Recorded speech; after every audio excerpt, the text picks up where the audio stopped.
Welcome back to the Investor Professor podcast. This is Dr. Ryan Peckham, and this is episode 123, the first episode of 2024. So with that in mind, let's talk about some of the themes that we see that are out there for 2024, kind of their potential impact on the market. And then we're going to discuss credit card debt and some of the best strategies to getting that paid off. So let's start the year right. Let's get going. Get your mind right. Let's get to work.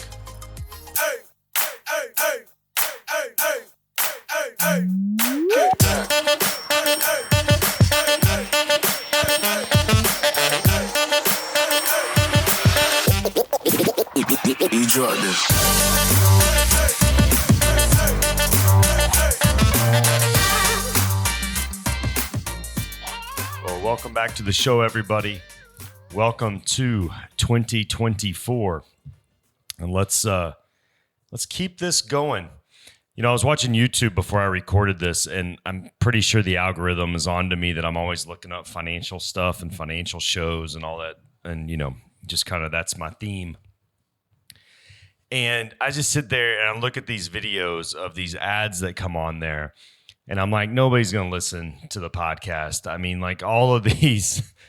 There's just so many commercials or ads for people on getting rich quick. And I just watched one.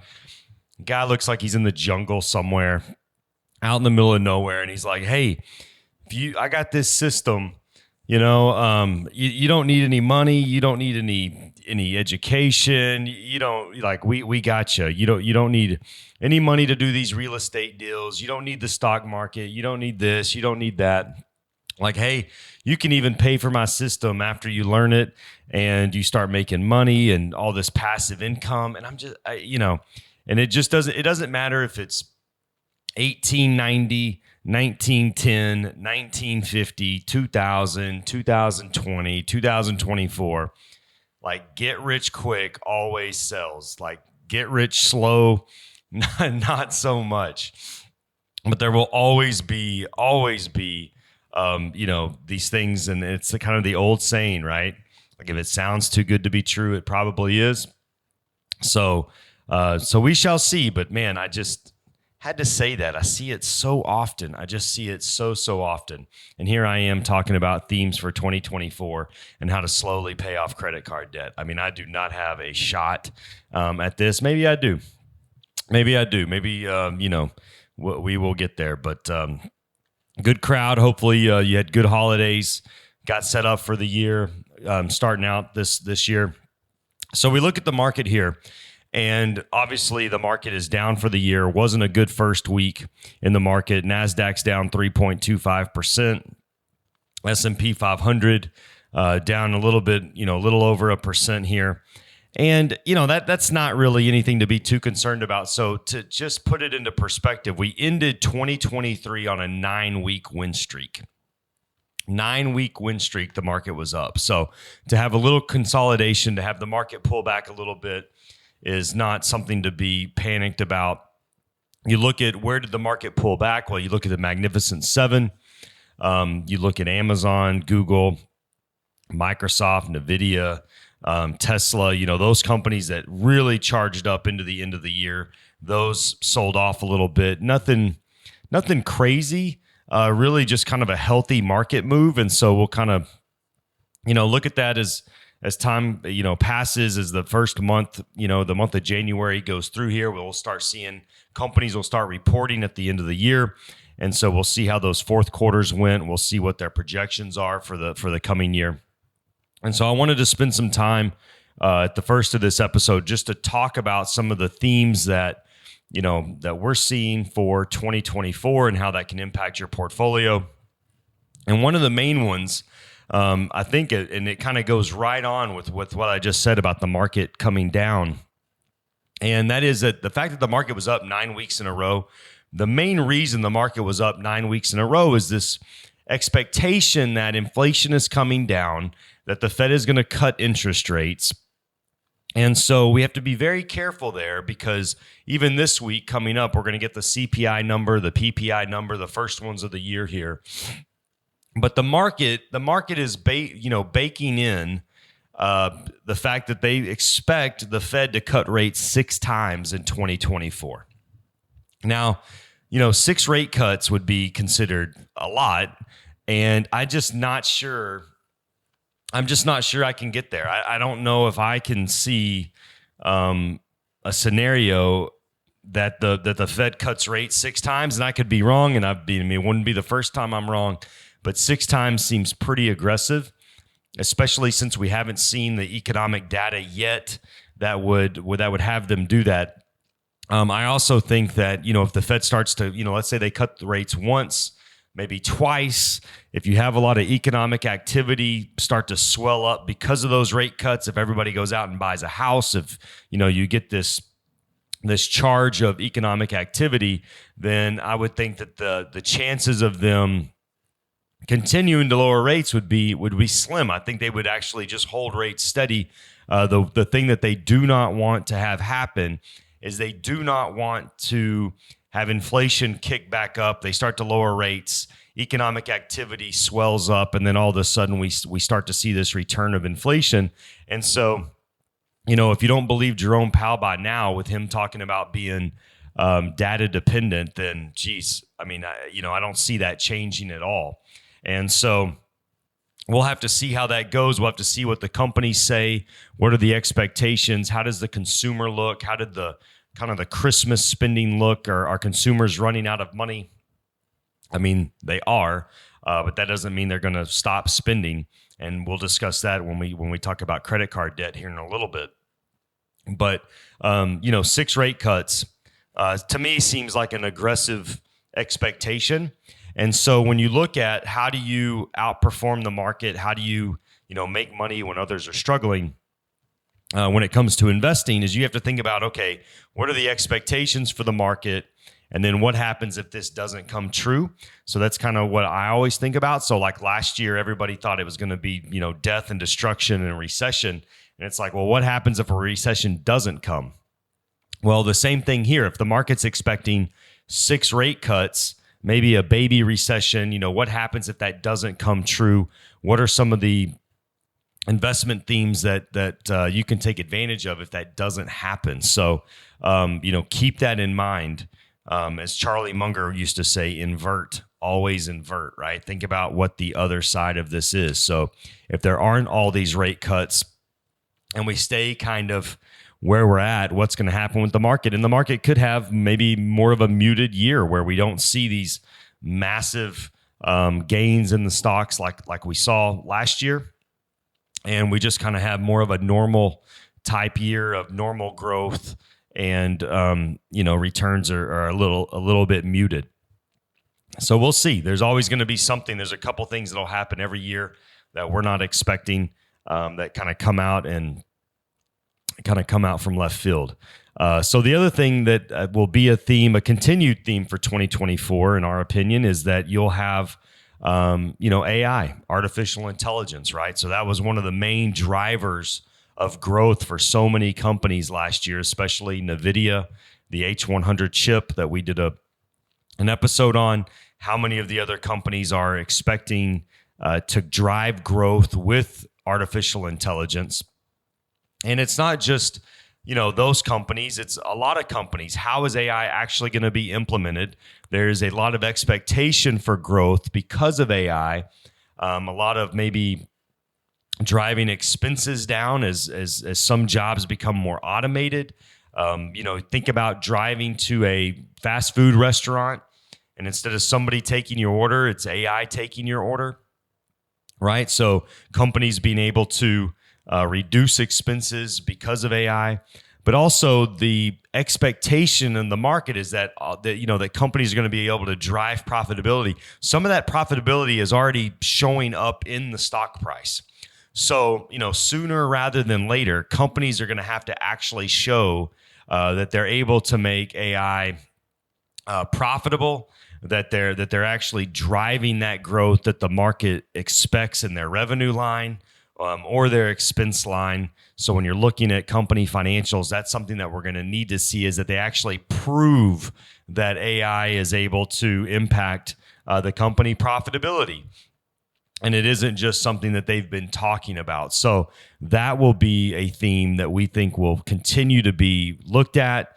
But again, there's a lot of companies. Last year, there was a pretty neat little article that showed that the more times a company mentioned the word AI in their company conference calls, that the stock price actually went up. And so it didn't take very many CEOs very long to realize, we need to be talking about AI on our conference calls and what it's going to be doing for our company. And so, are all of those companies working on AI, or do they really have a strategy, or is it like, hey, let's talk about this and figure it out later? I'm sure there's a little bit of both of that going on. And so, this could be the year that, the market starts to say, all right, well, you've been talking about this. It's time to, show up. And so we'll see. And then, of course, later on this year, we have the presidential election. No predictions here. We just all know that it's going to be quite the show. I'm already exhausted thinking about it. So again, as an investor's job, it's not who gets elected. It is our job is to find opportunities to be able to make money no matter what's going on. And so normally after the election, the market normally rallies, right? 50% are really happy with whatever the results were. So they go out, they buy stocks. They feel really good about where the country's going to go over the next, 4 years. But getting there can kind of be a challenge. Normally, you're going to see increased volatility before we get to that November election date. There's going to be a lot of things said about what somebody might or might not do. So you have to be a little careful that you don't take too much action based on what happens before the election and kind of all the political talk. A lot of this stuff never, ever comes to fruition. And so you have to be very careful that you're making investment decisions based off what somebody says when they're trying to get elected. Now, again, taking the other side of that, there could be some volatility that you can take advantage of. There might be some companies that sell off based on what somebody says. And if it's a good company, their financials are good, it could be a good time for you to start a position or increase your position in certain companies. So always look to the other side of the coin and how these things can kind of help you as you build out your portfolio and look to, kind of increase your investments or increase your portfolio overall. And thinking of that other side of the coin, one of the other themes, we'll call this one wait and see, WEIGHT, wait and see. So another kind of little theme that happened in 2023, it got a lot of headlines, but not as much as AI, was these weight loss drugs, right? So you look at a company like Eli Lilly, who really led the charge on this. These weight loss drugs have done tremendously well. If you look in the last year, Eli Lilly went from, last January, it was $361. It's now currently $618. Quite the run for Eli Lilly. I believe it's now the largest pharmaceutical company in the world, $587 billion in market cap.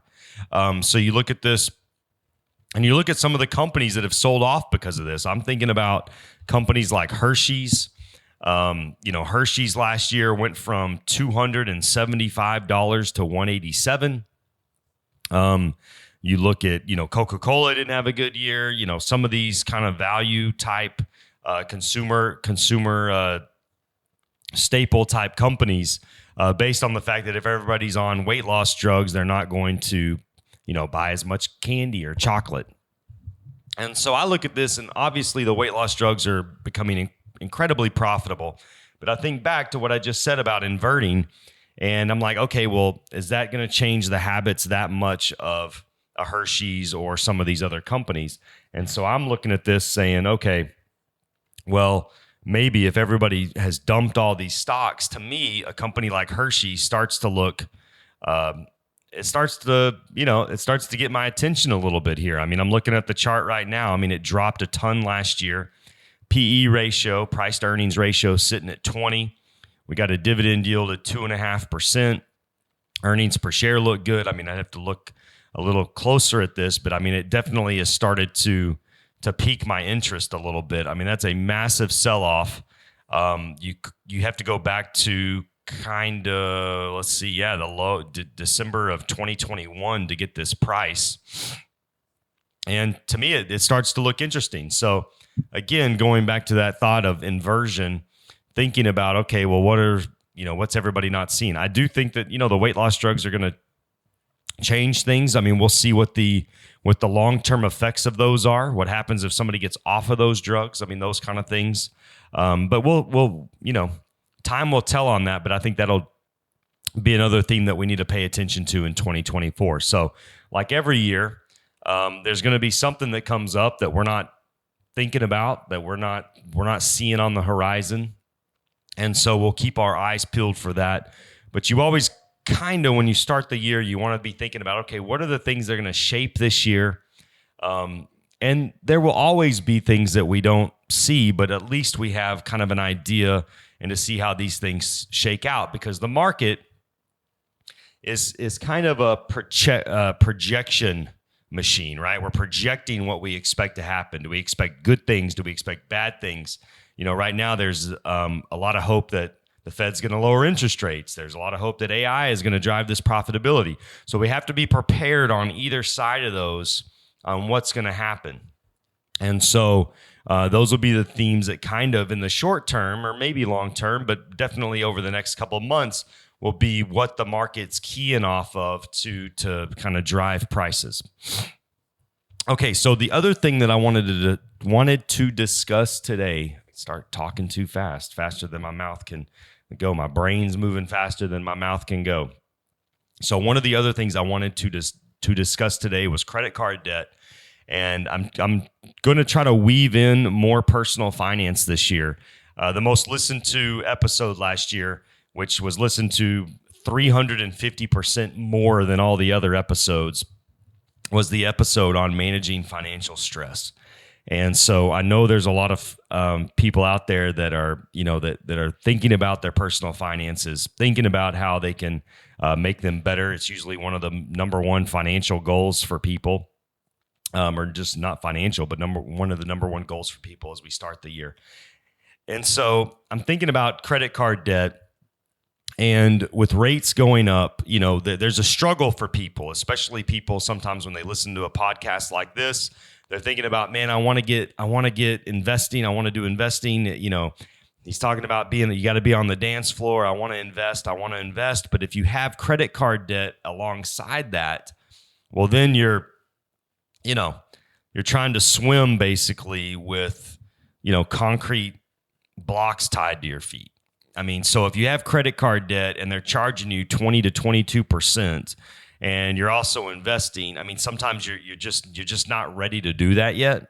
I mean, it's a much better place to be if you can get that credit card debt paid off before you start investing, because what it typically ends up happening is you start investing, you get behind on your credit card bills, you end up having to sell some of your investments before you want to pay off some of the credit cards. And so, it's more about getting on the right financial, base, foundation, whatever you want to call it, so that you can build on top of that and it be on, a very sure footing.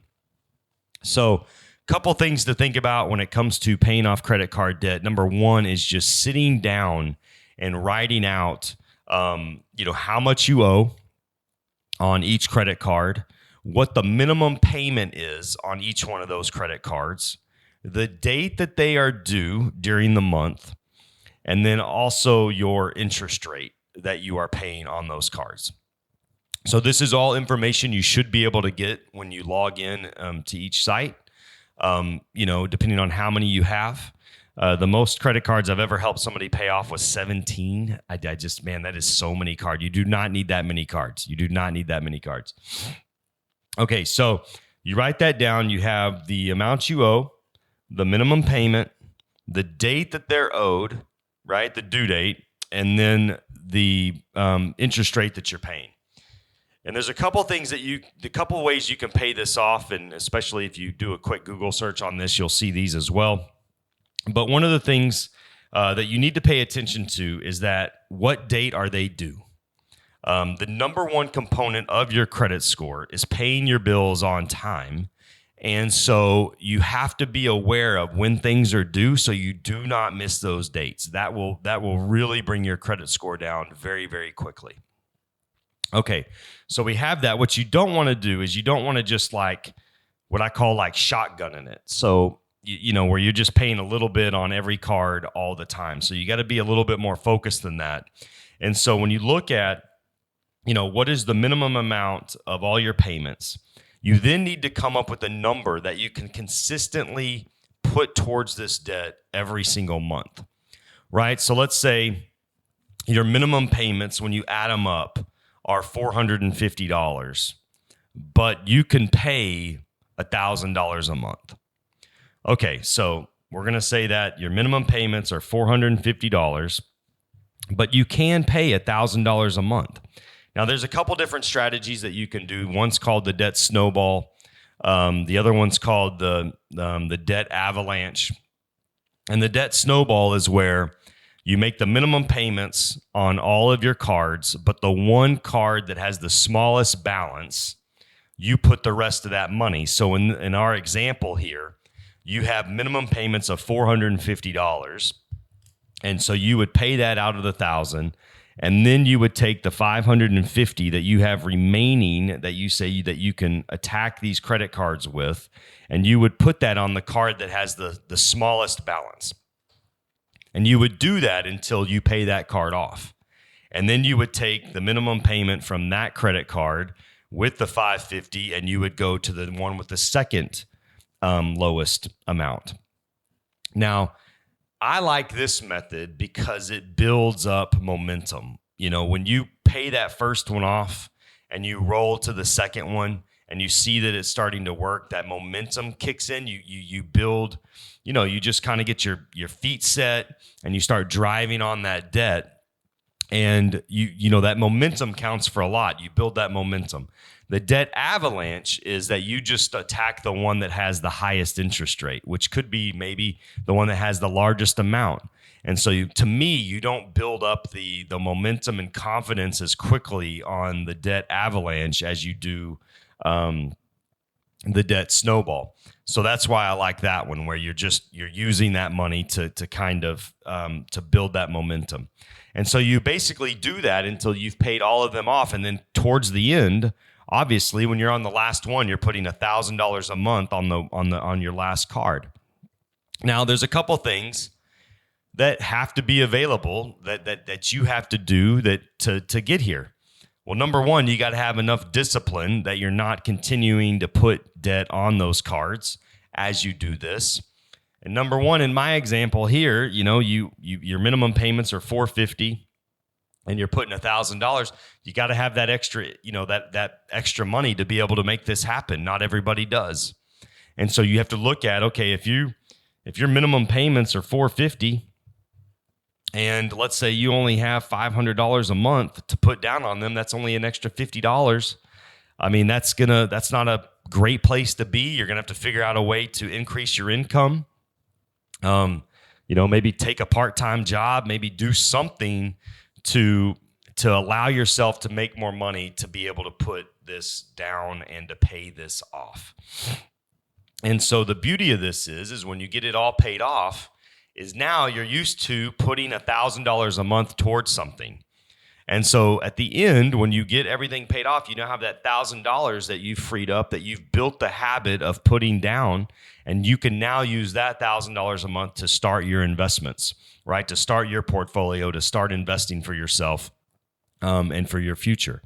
But there's a lot of things that have to work here. Your discipline, all of those things. And sometimes somebody who's in a lot of credit card debt, they need help with that discipline piece, right? So this allows you to start good, consistent habits of paying these things off, paying them off on the right date, making those minimum payments, which will help your credit score over time. But a lot of discipline and consistency and all the things that we discussed that are so important to just investing in general.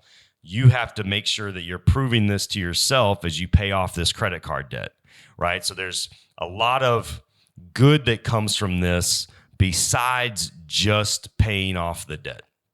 And you can use this. I mean, I'm using credit card debt as an example. Another example of this would be buy now, pay later. You know, that's what a lot of young people are doing now is, the buy now, pay later. So you can use this in so many different instances, but there's really no magic bullet. It still comes back to you living below your means, not putting, more debt on top of this debt, and having discipline and consistency and all the things that you're going to need to make you a good investor after this debt is paid.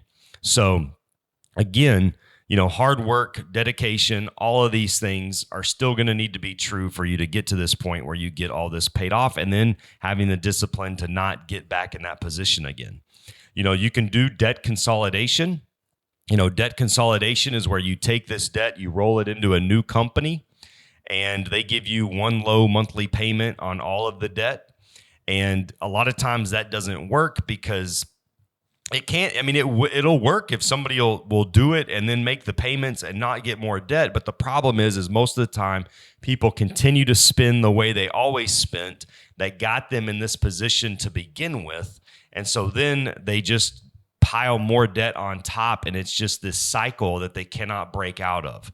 So at some point, there's going to have to be a year where you pay the price and you're not adding debt on top of the debt that you're trying to pay off. Or you increase your income by, getting another job, finding a part-time job, doing something that'll bring more money in so that you can kind of get a handle on this.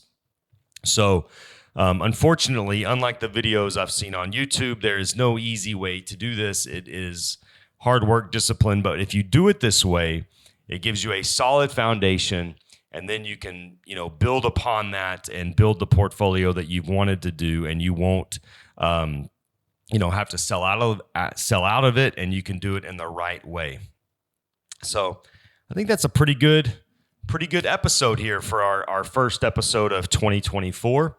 As always, we appreciate your support.